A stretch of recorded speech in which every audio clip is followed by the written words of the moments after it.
nous leur avons présenté notre plateforme en leur faisant comprendre que compte tenu de la situation, Macky Sall et son pouvoir ont un seul objectif aujourd'hui, c'est d'être réélu au premier tour.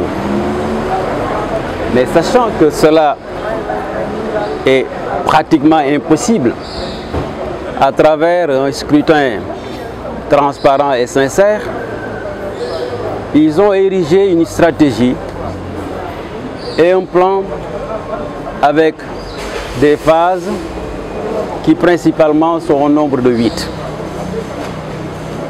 La première phase de leur stratégie de fraude, c'est la modification unilatérale de la Constitution par le biais d'une majorité mécanique à l'Assemblée nationale et sans débat. La deuxième phase qu'ils ont mise en œuvre, c'est la modification du code électoral en essayant d'empêcher des candidats et potentiels de se présenter à l'élection présidentielle sans se soucier de la conformité du règlement à la loi fondamentale. La troisième phase, c'est l'opacité du processus électoral. Ils sont les seuls à disposer des éléments essentiels du fichier qu'ignore l'opposition. La quatrième phase, c'est l'instrumentalisation d'une certaine justice pour condamner de façon injuste des candidats potentiels. La cinquième phase qu'ils sont en train de mettre en œuvre, c'est l'instauration du parrainage. Le parrainage qui est, après la prison de Rebeuss, une prison des signatures par le parrainage, parce qu'ils savent eux-mêmes qu'il y a une impossibilité d'appliquer ce système. Ensuite, comme septième phase, contre vents et marées, Macky Sall veut maintenir son ministre de l'Intérieur comme étant chargé de l'organisation des élections. Et on sait très bien que c'est un responsable politique de l'APR marqué. Il a fait une déclaration devant le monde entier que lui, en tant qu'organisateur des élections, sa préoccupation principale, c'est de faire en sorte que tous les électeurs de l'APR puissent disposer de leur carte d'électeur et qu'ils puissent voter. Et il ne dit pas la même chose pour les autres qui auront opté pour d'autres candidats. Et il y a une deuxième phase dont les gens ne font pas attention, à laquelle les gens ne font pas attention, c'est le budget 2018-2019. Ils ont dit que c'est un budget social, mais aujourd'hui tout le monde sait qu'ils sont en train de procéder à des financements à travers ce qu'ils appellent l'ADER pour qu'il y ait des pêches à la voie et que ce soit des Sénégalais qui demain vont voter pour Macky Sall. Or, le budget appartient à tous les Sénégalais. Notre pays est menacé parce que l'opposition ne va pas se laisser faire. Les Sénégalais ne font pas se laisser faire.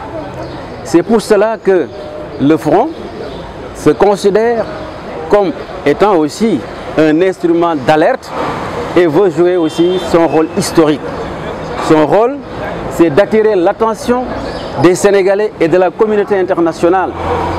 Et quand on parle de communauté internationale ici, on pense à l'Union européenne qui constitue le principal bailleur du Sénégal. Donc nous avons attiré leur attention sur les risques que notre pays pourrait connaître pour qu'eux aussi, qu'ils puissent jouer leur rôle historique pour qu'on ait un Sénégal apaisé, pour qu'on ait des élections apaisées, des élections libres, transparentes et que le Sénégal continue d'être un pays stable et continue d'être une vitrine pour la démocratie en Afrique. La marmite est en train de bouillir, compte tenu de toutes ces difficultés et de toutes ces tentatives dont je vous ai parlé. On ne sait pas à quel moment le couvercle va sauter et personne n'y a intérêt. Et ce sera de la responsabilité de Macky Sall et de son pouvoir. C'est pour cela que nous faisons le tour du pays, nous nous adressons aussi aux autorités religieuses et je peux lui dire que nous avons été bien compris aujourd'hui Nous avons été bien entendus et nous espérons que les jours à venir, Inch'Allah, il y aura des développements parce que nous ne voulons que la paix et la stabilité de notre pays. Mais Macky Sall et son pouvoir ne semblent pas le vouloir. Bon, écoutez, qu'est-ce que nous attendons de l'Union européenne? Nous avons discuté en interne, nous leur avons porté le message, nous leur avons présenté notre plateforme. Ils ont joué l'Union européenne, par exemple, en 2012. Moi, j'étais là, moi j'étais directeur de cabinet du président Abdoulaye Wade. Ils se sont bien impliqués dans le processus électoral. Il y avait un comité de veille où toutes les parties étaient représentées. L'Union européenne a fait des observations, je crois, de plus d'une centaine, et nous étions obligés de respecter ces observations pour avoir des élections apaisées. Nous espérons qu'ils ne vont pas faire moins que ce qu'ils ont fait en 2012.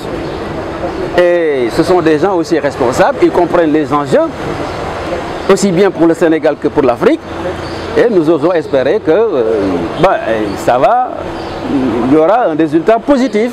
Maintenant, ce qu'ils vont faire, c'est quand même des diplomates, représentants de pays étrangers, des alliés du Sénégal. Ils ne vont pas nous dire textuellement nous allons faire ceci, cela, etc. à l'endroit du gouvernement du Sénégal.